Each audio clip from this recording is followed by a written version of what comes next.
Hello there. Today I'm going to talk about the Season 1 of Battlestar Galactica.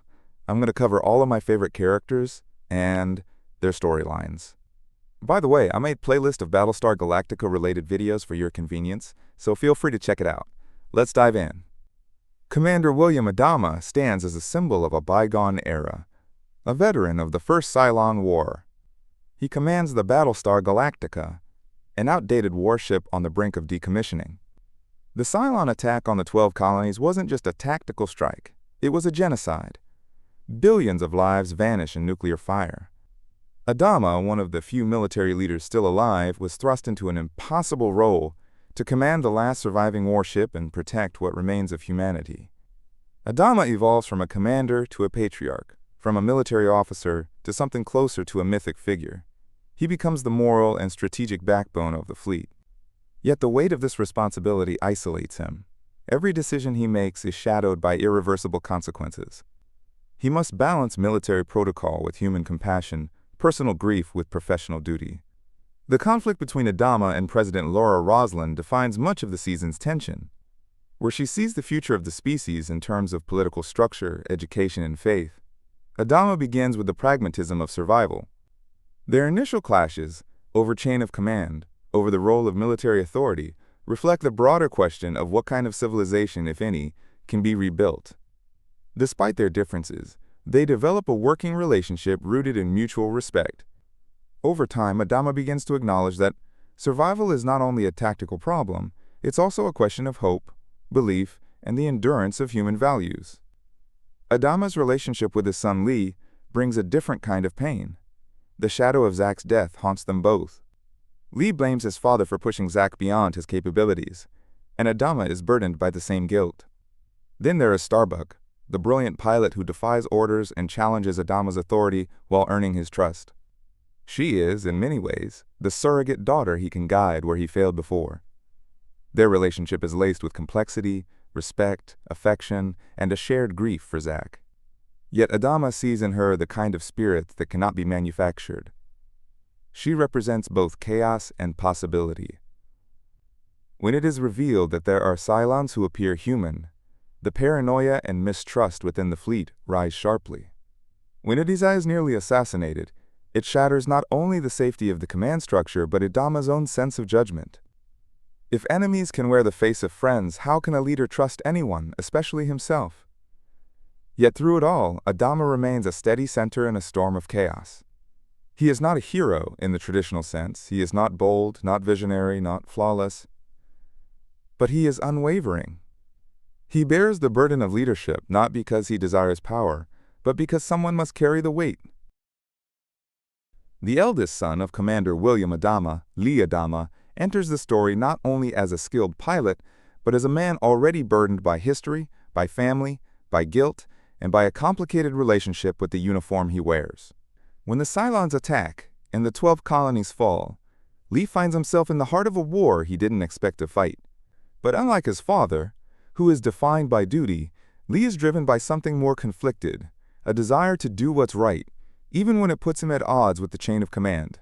He is a soldier, yes, but a reluctant one, always questioning authority, always caught between the weight of legacy and his own conscience. At the core of Lee's struggle is the ghost of his younger brother, Zach.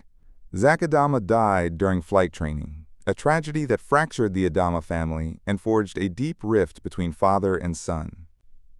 Lee believes his father's influence pushed Zach to take on more than he could handle. That loss becomes the unspoken barrier between them. Every order given, every salute exchanged, is shadowed by grief. Where William Adama embodies stoic responsibility, Lee often appears to be carrying a wound just beneath the surface. As Galactica becomes the last line of defense for a dwindling fleet, Lee is forced to step up, not just as a Viper pilot, but as a leader. His early alignment with President Roslin shows his instinct to think beyond military strategy. He advocates for civilian oversight, for democratic process, even in the chaos of survival. In many ways, he is the voice of the old world, struggling to survive in a new one. His decisions are not always popular, especially with his father, but they reflect a deep moral clarity. His relationships with others in the fleet, particularly Starbuck Thrace, reveal more layers of his personality. Their connection is charged, complicated by shared grief over Zach, but also by a mutual affection that neither fully admits. Kara is a reminder of everything unresolved in Lee's life, and their dynamic mirrors his broader tension, the pull between duty and emotion, logic and instinct. Starbuck explodes into Battlestar Galactica Season 1 like a force of nature. Her skills as a pilot are legendary, and her recklessness borders on self-destruction. But behind her hard exterior is a deeply conflicted woman, driven by guilt and shaped by trauma. From the outset, Kara's defining wound is Adama's death. She passed him in flight school even though he wasn't ready, because she loved him. That decision led to his death in a training accident, and it's a guilt she carries like armor and a curse. It poisons her relationship with his family, especially with Lee and William Adama, though both men, in different ways, continue to protect and believe in her. Commander Adama trusts her like a daughter, and she rewards that faith with brilliance in the cockpit and defiance on the ground. Her relationship with Lee Adama is emotionally charged, unresolved, and tangled up in their shared grief for Zach. They circle each other with equal parts attraction and resentment, never quite ready to confront what lies beneath. Kara's journey takes an unexpected turn when she's stranded on Caprica after a high-stakes mission. For the first time in the series, we see her outside of Galactica, away from the military structure that both contains and defines her. Sharon Boomer Valeri. Introduced as a Raptor pilot aboard the Galactica, Boomer appears to be loyal, competent, and emotionally grounded, especially in her private moments with Chief Tyrol. But from the very first episode, a quiet dissonance hums beneath the surface of her character. Unseen by those around her, and even by herself, she is living a lie. Sharon is a sleeper agent, a Cylon who doesn't know she's a Cylon until it's far too late. Her story is one of tragic duality. On the one hand, she is a part of the human world, trusted by her commanding officers, loved by Tyrol, and respected by her peers. On the other hand, she is something else entirely, a manufactured being, programmed with a hidden purpose that even she cannot control. Her relationship with Chief Tyrol is central to her humanity. Tyrol sees her as more than a colleague. She is his anchor, his vulnerability. Their secret relationship, forbidden under military regulations, heightens the stakes. But as the season progresses, cracks begin to form. Boomer starts doing weird shit. Strange gaps in memory, a sense of disconnection, and unexplained actions begin to eat away at the trust between them. Tyrol begins to suspect something is wrong, not necessarily that she's a Cylon, but that she's hiding something. Boomer is not only breaking, she's fracturing. Her attempts to cling to her human identity grow more desperate the more unstable her reality becomes.